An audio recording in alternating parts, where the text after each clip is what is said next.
Wing Commander Academy was a Saturday morning cartoon series aired in 1996 and created by Universal Cartoon Studios.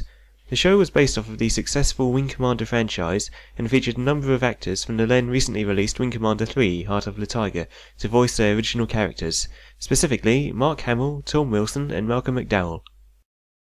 The show features a number of pilots in training who are thrown, somewhat ahead of schedule, into the war between the Terran Confederation, your standard spacefaring human civilization of the future, and their enemies, the Kilrathi, who, for the record, are a race of unfriendly feline predator people.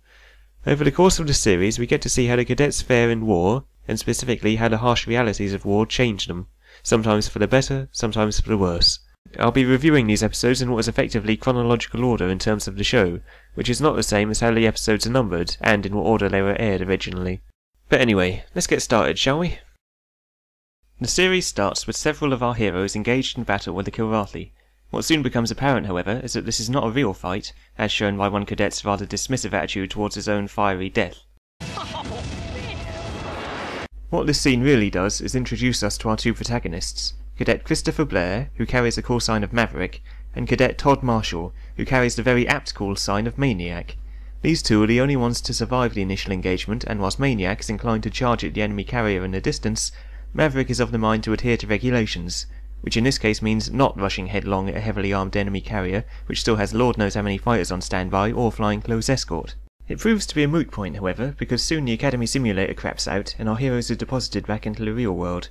A trademark shouty instructor dismisses them and tells the gloom-faced starveling technician here, Burrows, to fix the simulator ASAP.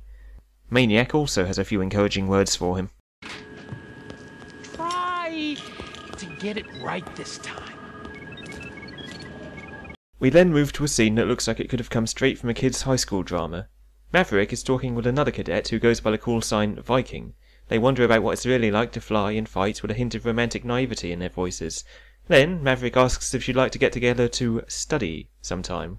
Moments later, Maniac swaggers in and tries to pick a fight with Maverick. This is the first we really see of the rivalry between these two, and this is also about as serious as it ever gets. As another main character, Gwen Bowman, callsign Archer, steps in to intervene, Maniac's response is not one of outraged testosterone as you might expect at first, but more one of slightly disappointed indifference. You must be a lot of fun on a date. Then, when the second shouty Academy officer appears, the three all band together to cover each other's arses, suggesting that perhaps Maniac isn't quite the jerk he appears. It's here where we meet Commodore Tolwyn, the renowned commanding officer of the Tiger's Claw. Anyone who ever played the Wing Commander games will already be familiar with the beloved TCS Tiger's Claw, home carrier of the first game, and the not-so-beloved Admiral Tolwyn of Wing Commanders 2, 3 and 4, one of the franchise's most complex, enjoyable, despised and arguably tragic characters. I'm aware that sounds contradictory. The Tiger's Claw is being refitted, and Tolwyn is of a mind to examine the next generation of fighter pilots in a mock battle in space. He divides the cadets into two teams, assigning Maniac command of one team, namely Red Team, and Maverick command of the other, Blue Team. These fighters will be flying with reduced power to their weapons, resulting in a realistic but ultimately harmless mock battle. At least that's the plan. We then discover that the war is in fact closer to home than the cadets realise. Burrows, our henpecked technician from earlier, contacts the Kilrathi in a darkened room, and it is revealed that he's in fact a spy, planning on turning over classified Academy files to the enemy. Fearing that it will be found out, however, he demands to be extracted back to Kilrar, the Kilrathi's homeworld, in exchange for the files.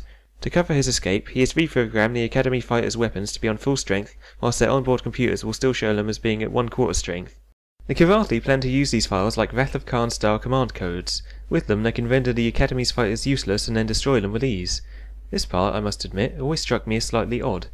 This mission is being overseen by Prince Thrak-Athnar Kiranka himself, heir to the throne of Kilrar and primary antagonist in the series. If this mission warrants his personal attention, it seems likely that the Academy is considered a high priority target, which also suggests that considerable forces would be on hand for the attack. Besides which, their opposition consists of wet behind-the-ears cadets who've never even flown a real fighter before. Can't the Kilrathi pilots sweep them aside without having to resort to cloak and dagger sneakery? All that said, it's not really a plot hole. Perhaps the Kilrathi's main forces were simply needed elsewhere. Or maybe the system is just more heavily fortified than is shown to the audience. Who knows? Moving on, Maniac meets up with Maverick before they launch and challenges him to a one-on-one duel. Not exactly approved of by the Academy, but with a handy nebula nearby to mask sensors, who's to know? Maverick sees a tactical advantage to be had in this situation and accepts the challenge, at the same time telling Viking to follow Maniac's approach vector back to his team and quickly dispatch them. All's going according to plan. Blue team ambushes red team with their wing leader held out of position by Maverick. A dogfight ensues and several pilots comment on how real it all feels when they get shot. No one suspects that their weapons are fully powered, however, until one cadet, Jazzman, is shot down by Viking. Fortunately, he ejects in time and the Academy is notified about the situation. Commodore Tolwyn quickly orders all fighters back to base. Meanwhile, Burrows has stolen a fighter and flies to the waiting Kilrathi vessel. He hands over the files and, his usefulness now expired, is flushed out into space for his trouble. It is here, very early on, that we see the effort that was put into making the Kilrathi well-developed enemies. It would have been very easy for this fellow here to simply do away with Burrows for the unpardonable crime of being a weak, inferior human, but instead he first asks this. I have never met a spy before, face to face. How does your honor allow you to betray your own people? And it is only when Burrows gives his answer, that he's out for revenge because he was washed out of the Academy for basically being a nutcase, that he is spaced. Afterwards, the Kilrathi says that a man without honour has no reason to live, suggesting that if their spy had given a satisfactory answer, assuming one even exists, they might have kept their word and taken him back to Kilrar. I'm sure there's a slave mine that would be happy to take him in.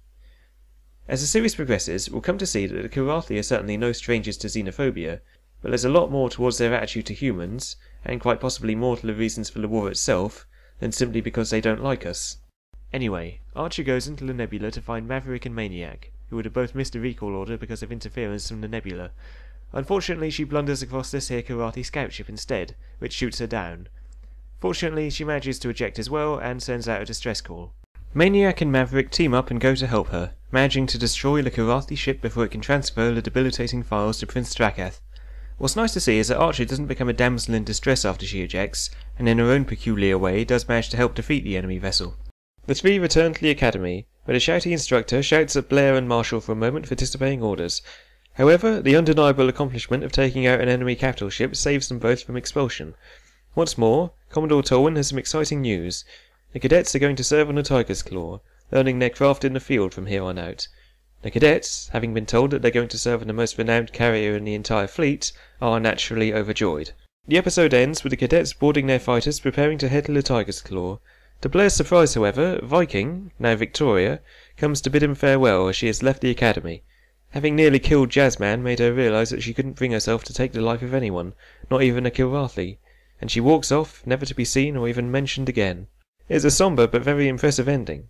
Again, like before, it would have been very easy to make the Kilrathi nothing more than growling space savages with no real characterization, and in turn make the heroes all cardboard cutouts, having there be no real consequences when they shoot down the alien enemy. Instead, we are left with the idea that even the enemy's lives have value, certainly more so than some humans I could mention. And remember that scene from earlier, where Blair was flirting with Victoria and they were getting sodas out of a vending machine, wondering what the very distant war was like? That image of innocence is now gone forever, in the very first episode no less. Now the kids have gone to war. Red and Blue is a well-paced and well-presented introduction to the series. We are shown our main characters and are given good reason to like them. Maniac can seem like something of a pest at times, but ultimately his heart is revealed to be in the right place. This is best shown when he doesn't let his feud with Maverick stand in the way when Archer calls for help. Credit must also go to Tom Wilson and his impeccable talent for buffoonery, which helps smooth no end of Maniac's rough edges. There is a lot of familiar material from the games to appeal to fans of the series, but anyone completely new to Wing Commander will be introduced to the story, setting and characters with ease. The subject matter, and how it is handled, is surprisingly adult for what remains a kids' show.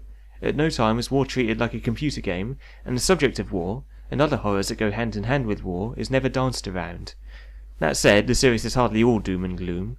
However, the next episode, the last one left, may not be the best example of that fact.